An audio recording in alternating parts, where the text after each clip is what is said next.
corruption is enough to dismiss or to lose his confidence and trust. How would we reconcile this? It must be because there's been thorough investigation conducted by the House, the Senate, the DOJ, and even from within the palace. And it must be because these two officials were found not to be in any way involved in the 6.4 billion scandal. Okay. Thank you, Secretary. Other issue, Joseph Morong? Sir, so drug war, yesterday you said that I'd have to return the power to the police. Has he made a decision to return the drug war to the hands of the PNP? Well, I think a decision will soon be made. But like you said, he did make the statement that I may have to return it to the police to avoid the problem from worsening. No? So I guess that's the latest. That is the latest pronouncement of the president. There is now a very strong likelihood that it will be returned to the PNP. And the reason being?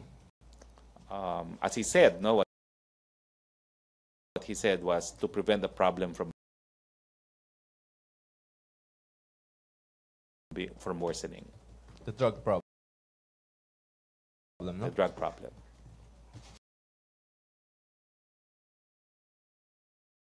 Okay, thank you, sir. Follow-up? Other issue?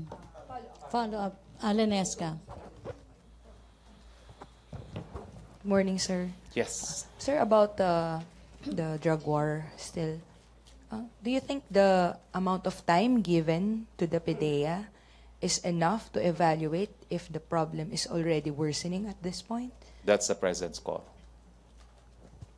So, sir, it's enough time to evaluate, would you That's say? the president's call. No? If he thinks it must be returned, then it must be that the PDEA has been given enough time. Ace Romero. Secretary, I recall you presented data from the PDEA about its accomplishments. So does this mean the president is not satisfied with the performance of the PDEA? I think we need to accept what the president has said. He does not want the problem to worsen, and that is why the thing is he used may. No? So I do not know if a formal directive has been issued. No, I would have. So whether I like effectively, it or not. Effectively, he has manifested already a decision to return it to the PNP. But how would we assess the data or the accomplishments presented by PDEA? Because the president returned it, he must not be satisfied. He wants more. But it will require another document, right? Because he issued a document when he transferred the lead role to PDEA. Certainly. The Office of the Executive Secretary would have to document this. So are they drafting it already? As of now, I do not know yet. But if the president said so, that's a presidential directive. Thank you, Secretary. Okay, MPC. Follow-up, JP Bencito. Sir, good morning. Sir, Good morning.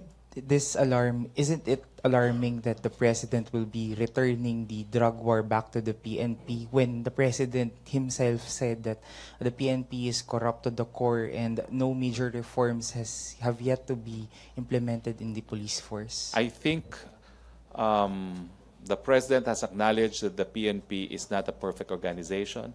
He has said that he will clean up the ranks of the PNP. He has said that he will prosecute policemen who may be guilty of murder, as in the case of Kian. But he has also said that by and large, not everyone in the PNP is corrupt, and therefore he still believes in the institution. Sir, can we just get an update on what are the efforts currently undertaken by the government to cleanse the PNP? Well, the killing of Kian, I don't know if you read it, no? The PNP IAS, Internal Affairs Service, has actually said that the policemen are guilty of killing Kian. No? So they did not justify the killing as part of a legal engagement. So that shows, in no uncertain terms, that when the police abuse their power, they will be punished. Thank you, sir. Okay, questions? Henry Uri. Last two na to, ha? Henry and Pia. Henry. Sir, follow up lang dun sa pagbabalik ng control ng illegal drug campaign sa PNP. Ano ho yung talagang nag-meet siya? Bakit ang Pangulo gusto na agad o gusto na uling kunin at ibalik sa PNP yung anong mga pangyayari na nagpapanting ng tenga sa Pangulo? Well, kakasabi lang po niya ito kailan lamang, no?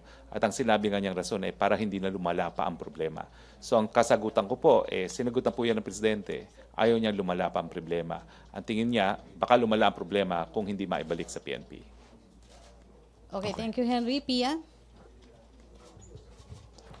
Sir, President Duterte has also said that there are around 9,000 policemen involved in drugs. May we get updates po on efforts by the government to cleanse the ranks of the PNP, just like what you said? We will monitor that, no, because the President has really committed that the way to win the war on drugs is also to have a professional police force. The fact that he has identified at least 9,000 scalawags is an acknowledgement that it's not perfect, but he is taking steps to clean up the ranks of the PNP.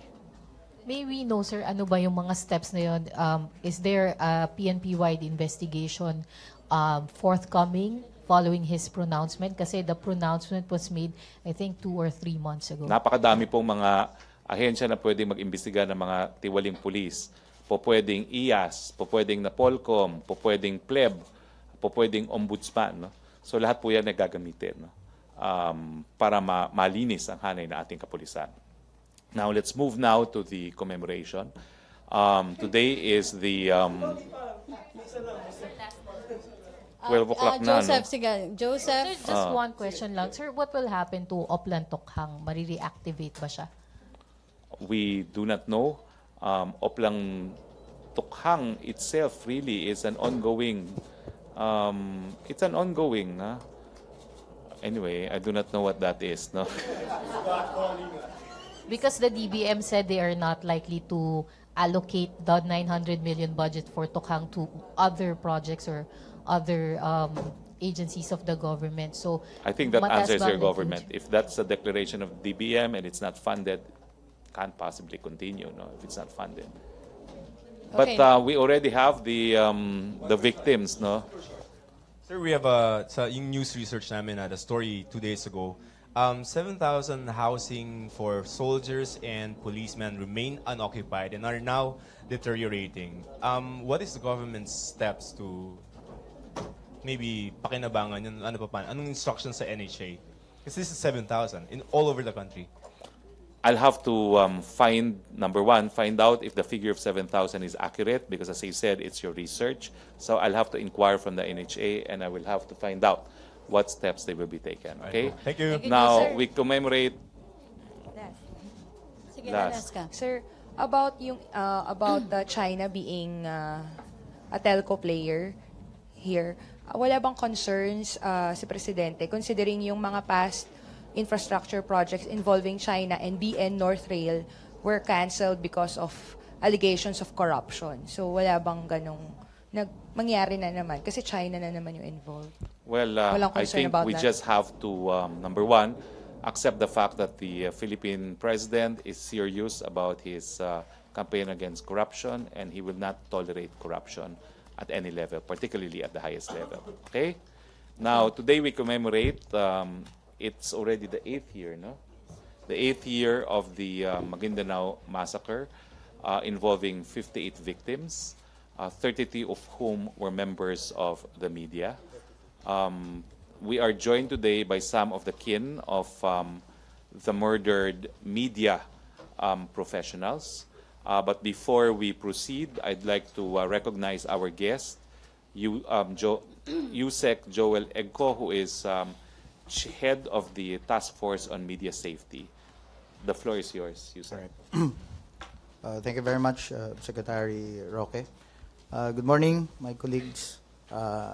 First, gusto ko pong makiisa sa lahat, no? Mga kapatid natin sa hanap buhay at sa buong bansa sa paggunita ng ika-8 anibersaryo ng karumal-dumal na Maguindanao Massacre. So I'd like to proceed by reading a statement that we came up after our last meeting, last Friday, no, during the regular meeting of the task force, the Presidential Task Force on Media Security.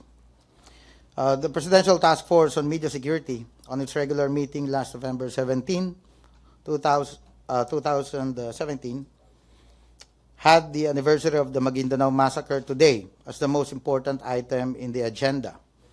The member agencies and media observers arrived at a consensus that it is high time for the task force to declare its condemnation of the tragic event that led to the killing of 32 media workers, along with 26 others who are non-media. In this meeting, the Department of Justice, which sits as chair of the task force through Assistant Secretary Juvie Arman Wong, updated the body regarding the status of the said case. Since the trial has been going on for the last 8 years, the task force urgently pushes for the following. There are 4 important measures that we're pushing right now. First is, of course, end impunity. Second is superior trial. Third is partial judgment. And number 4 is the intensified manhunt for those suspects who are still at large. As of our last tally, 58 counts of murder have been filed against 188 accused, 106 of whom are now behind bars. 3 have died while incarcerated, while 2 are out on bail. 1 has been released based on writ of habeas corpus. 82 suspects are still at large, but as of date, letters to PNP Chief Director General Ronald De La Rosa and National Bureau of Investigation Director Dante Gueran, who are members of the task force, have been sent out by the body based on the interagency members and resource persons' move for the intensified manhunt for the remaining suspects who are yet to be put behind bars. The most welcome developments are the following. The prosecution has terminated the presentations of 190 witnesses, while 63 have been presented by the defense so far. Currently, 22 of the suspects have terminated their presentation of evidence, 13 of which were submitted for decision. There are 21 accused who are currently presenting their evidence. Take note, a memorandum will be filed by the prosecution within the month for Ahmad Ampatuan Sr. and Anwar Ampatuan Sr., and thereafter be submitted for decision. The DOJ estimated that at the rate the trial is moving, the case may be resolved. Conservative projection po ito. Well within 4 years, or well within the term of President Rodrigo Duterte, based on the assumption that the defense will present an equal number of witnesses as that of the prosecution. Kung 190 ang prosecution, baka mag-present ito ng mga 190 or 200 din.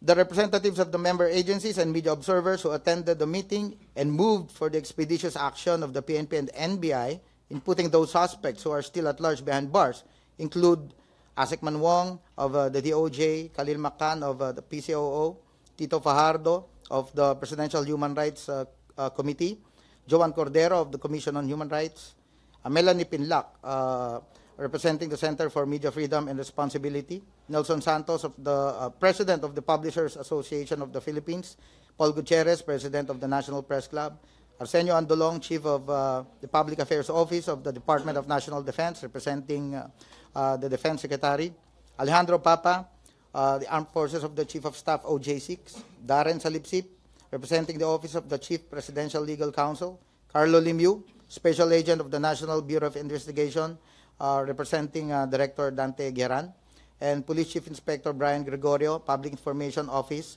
of the PNP. The PTFOMs will keep a close watch and strictly monitor the progress of the judicial process regarding the Maguindanao Massacre. The good news is, after a long and tedious search for justice, we can now see the light at the end of the tunnel. That long period of uncertainty is finally over. Hoping against hope, we expect justice to be completely served for the victims and families of this most gruesome crime. I'm now ready to take your questions. Perhaps before we take questions, can we hear from some of the victims? No?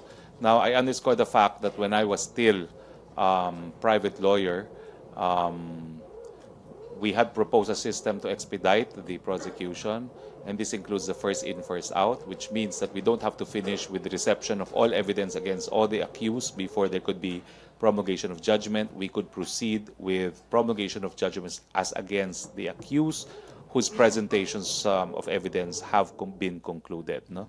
And we're hoping that earlier than the 4 years mentioned by the Undersecretary, that there could be at least 1 or 2 accused who will have a promulgation of judgment. Now, we're joined here now by some members of, kin of murdered media professionals. I have here Noemi Parcon. Noemi, Yes, please. good morning po sa ating lahat. Ako po si Mrs. Noemi Parcon, asawa po ng isang media na pinatay during the Ampatuan Massacre. It's been 8 years nangyari yun, pero masakit pa rin. Although we have moved on, but the search for justice is still there.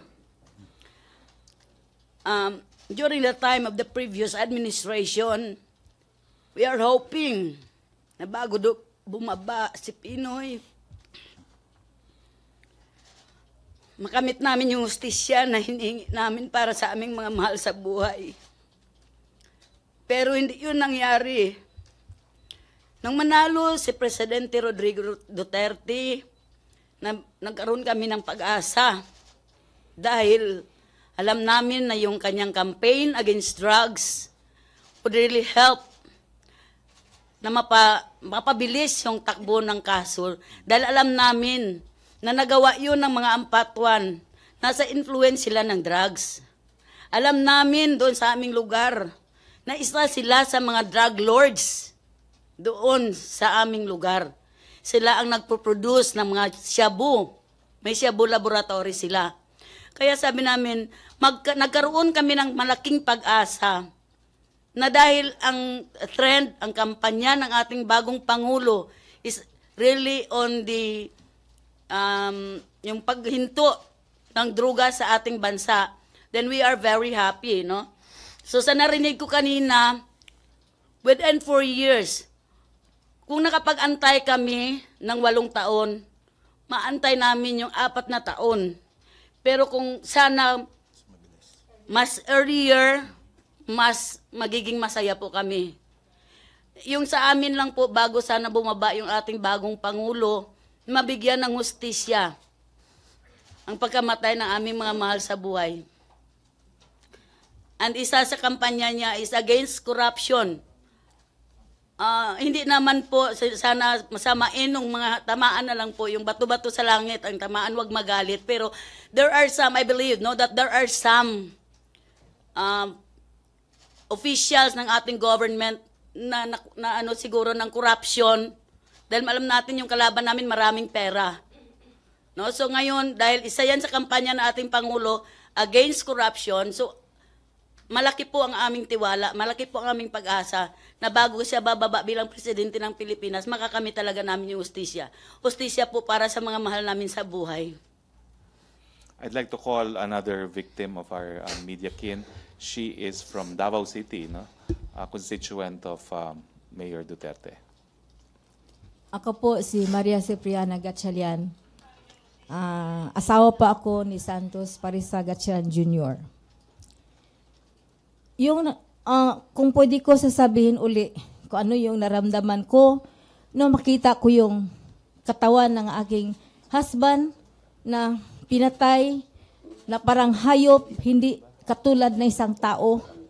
Kung ano yung nakita ko, kasi kinuha ko yung body niya doon, inilagak sa isang punerarya, hinukay siya, nahukay, nalibing na siya ng 3 days, hinukay siya, nilagak siya doon sa punerarya ng, tinawag siya na, doon sa Coronadal. Nang makita ko yung itsura niya, yung tama niya, hindi ko maisip na, yung umalis siya sa bahay, buong-buo siya. Alagang-alaga niya yung katawan, pero nakita ko yung body niya, Hindi siya mukhang tao. Marami siyang tama, wala ng laman yung loob niya, lumabas na yung wala ng laman yung utak niya. Tama niya, galing sa binti, doon sa tuhod, sa paa, dito sa lower torso niya, doon dito sa meron pa siyang sugat dito, may sugat din siya sa ulo. Ang sabi ko, parang hindi tao ang gumawa nito. Ito ay kagawa na isang tao, na isang adik, na isang demonyo. Yun ang tawag ko nung makita ko yung body niya.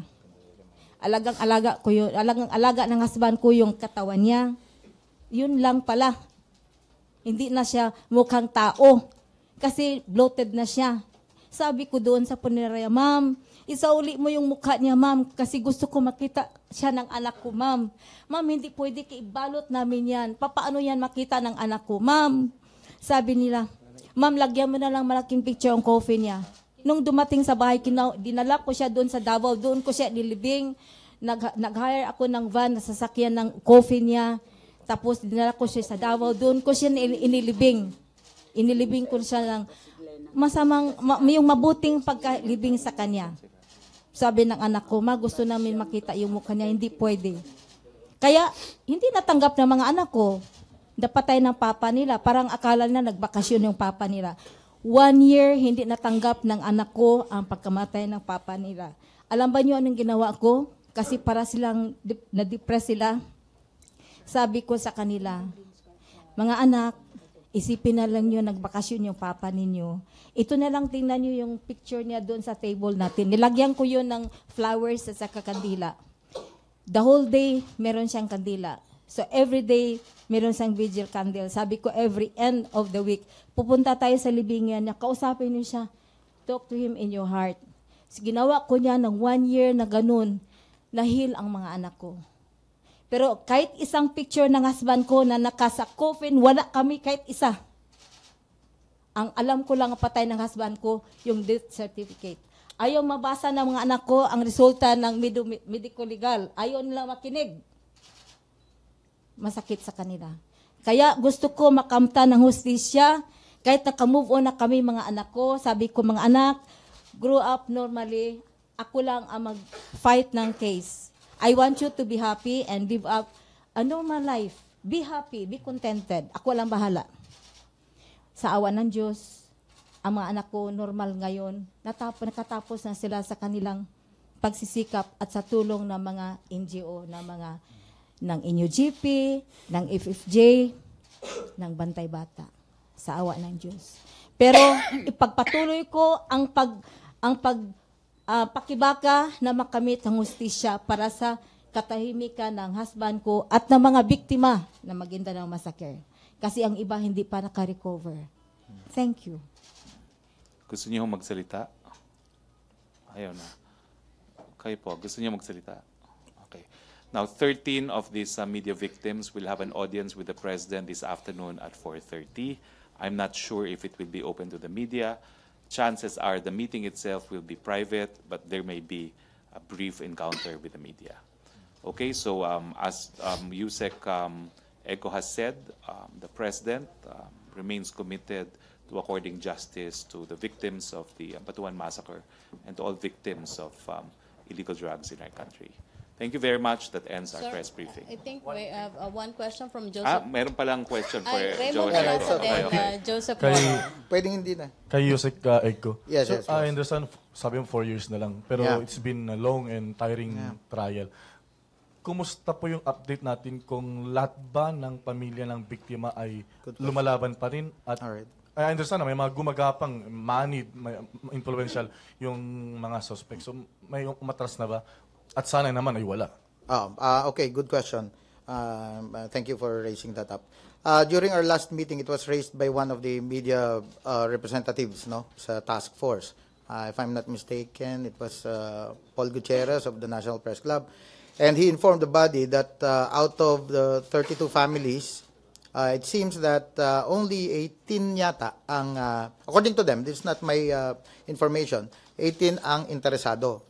So what I did was I threw the question to the body and asked them, what if worst case scenario, hindi na interesado lahat, no? Hindi naman po mangyayari yun, I'm sure. What if hindi mawalan nga ng interest?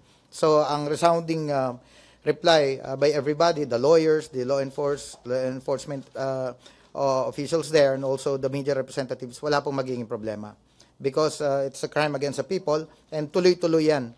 Tuloy-tuloy na yan.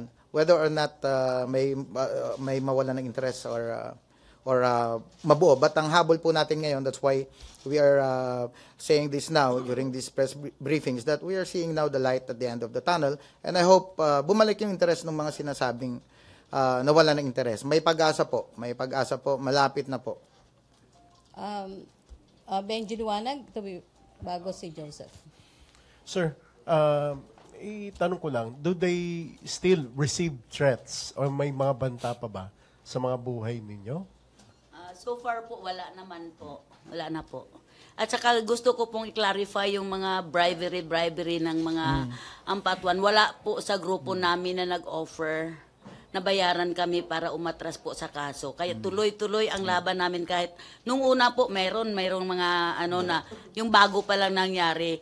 Pero sa ngayon po talagang we are decided talaga kami na ipaglaban yung kaso. Kahit po walang pera basta makuha namin yung hustisya po para sa pamilya namin. May suporta pa ba na natatanggap kayo coming from the government? So far po, wala. Maraming salamat po. Joseph Morong.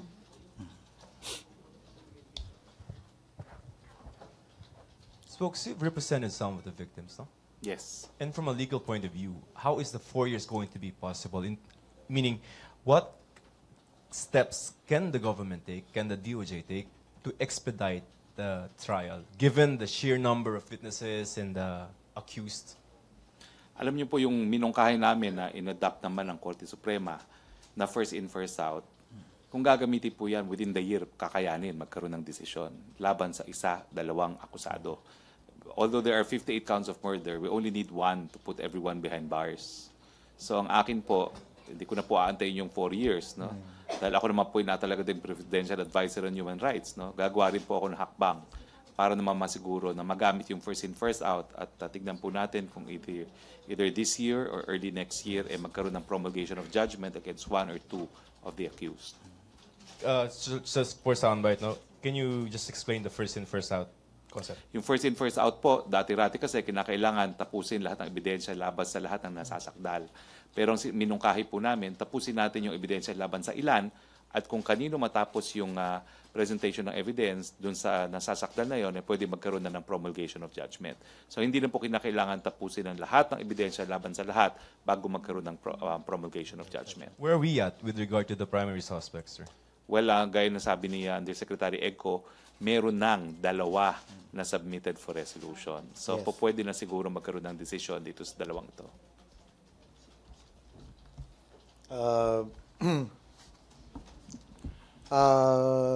Yung subject ng memorandum to be filed, no, within the month, by next week, yung kay Ahmad Ampatuan Sr. and Anwar Ampatuan Sr. So, plus 13 na initially nag-submit for final decision, we're looking at the fastest siguro, 15. There are 15 submitted. Submitted. So, I think we don't have to wait 4 years for Yes. a decision, no? A promulgation of judgment. We don't want to second-guess the court on what the decision will be, but definitely 8 years has been too long. Yes. We deserve a promulgation of judgment very, very soon. If I may add, Secretary, how the DOJ came up with that projection, no? Yun nga, if 190 ang pinresent ng prosecution, tapos na sila. So right now, they're looking at the worst case scenario, 190 rin ang ipe-present ng defense. Or say 200. They have already presented 63. So we're looking at worst case scenario, again, 140 to 150 na witnesses.